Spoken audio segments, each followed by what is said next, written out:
తెలంగాణ రాష్ట్రం ఏర్పడి పుష్కరం కావస్తోంది. కేసీఆర్ 10 ఏళ్లు రాష్ట్రాన్ని పరిపాలించారు. అయినా సరే ఇప్పటికీ చంద్రబాబును టార్గెట్ చేయడం మానలేదు కేసీఆర్. వదలబొమ్మాళి అన్నట్టుగా వ్యవహరిస్తున్నారు. ఆదివారం జరిగిన ఒకే ఒక ప్రెస్ మీట్లో ఏకంగా 15 సార్లు చంద్రబాబును టార్గెట్ చేస్తూ మాట్లాడారు. తెలంగాణ సీఎం రేవంత్ రెడ్డి పేరును ప్రస్తావించేందుకు మొహమాట పడుతున్న కేసీఆర్ చంద్రబాబును మాత్రం ఎందుకు టార్గెట్ చేస్తున్నారు?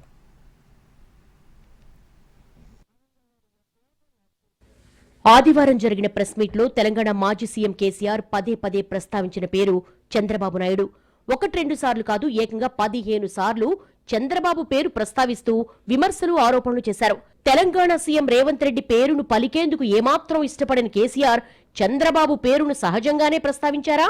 దీని వెనక ఏదైనా ప్రత్యేక వ్యూహముందా అనేది ఇప్పుడు చర్చనీయాంశమైందే.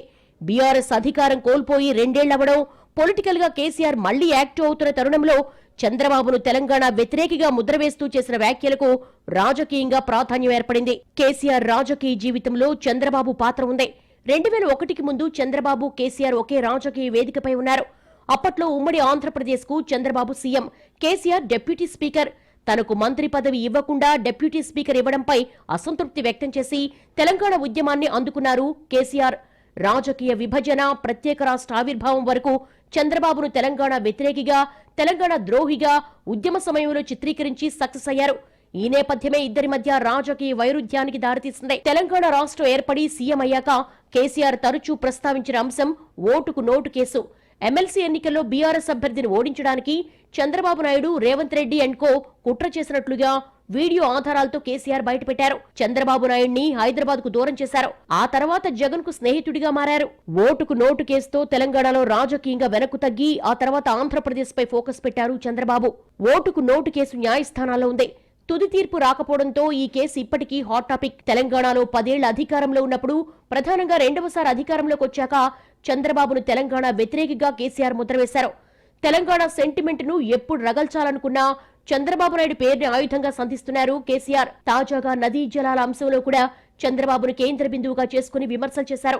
అధికారం కోల్పోయిన 2 ఏళ్ల తర్వాత కృష్ణా జలాల అంశాన్ని బలంగా లేవనెత్తారు కేసీఆర్. కృష్ణా జలాల దోపిడీకి కాంగ్రెస్ ప్రభుత్వం కారణమని, ఇదంతా చంద్రబాబు కనుసన్నల్లో జరుగుతుందని ఆరోపించారు. పాలమూరు, రంగారెడ్డి ప్రాజెక్టు కోసం కాంగ్రెస్ ప్రభుత్వం 465 టీఎంసీలకు కుదించడం వెనుక చంద్రబాబు హస్తం ఉందని ఆరోపించారు. ముఖ్యమంత్రులుగా ఉన్న సమయంలో జగన్, కేసీఆర్ మధ్య సాన్నిహిత్యం కనిపించింది.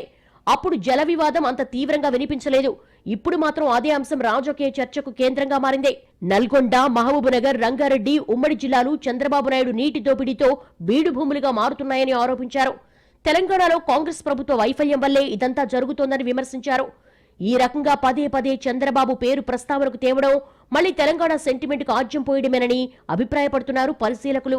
జగన్ తో ఒకే ఫ్రేమ్ లో కనిపించకుండా చంద్రబాబును ముందుకు నెట్టే వ్యూహాన్ని కూడా అమలు చేస్తున్నారు కేసీఆర్. అయితే జగన్ సీఎం గా ఉన్నప్పుడు తన నివాసంలో బిర్యానీ వడ్డించినప్పుడు, కాళేశ్వరం ప్రాజెక్టుకు తీసుకెళ్లినప్పుడు, రోజా ఇంట్లో చేపల పులుసు తిన్నప్పుడు కేసీఆర్ కు కృష్ణా జలాలు గుర్తుకు రాలేదా అంటూ తెలంగాణ కాంగ్రెస్ నేతలు ప్రశ్నిస్తున్నారు. ఏది ఏమైనా అప్పుడు మౌనం, ఇప్పుడు మాత్రం విమర్శలు, ఆరోపణలు చేయడంతో అధికార దాహంతోనే పాత అస్త్రాలకు కేసీఆర్ మళ్లీ పదును పెట్టారనే చర్చ జరుగుతుంది.